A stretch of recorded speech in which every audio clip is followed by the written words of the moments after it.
Kau kenapa buy sekarang? Bukan dia nak turun ke? Tapi dapat dah ni 100 pick ni. Korang tak nampak memang lah dekat PC ni kecil je.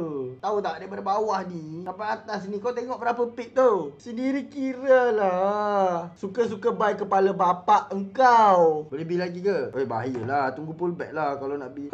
Suka-suka buy kepala bapak kau kalau dah 130 pick. Woi, mana tadi suka-suka buy tu? Dah. Aku daripada tadi tunggu nak buy. Engkau baru-baru masuk live cakap suka-suka aku buy.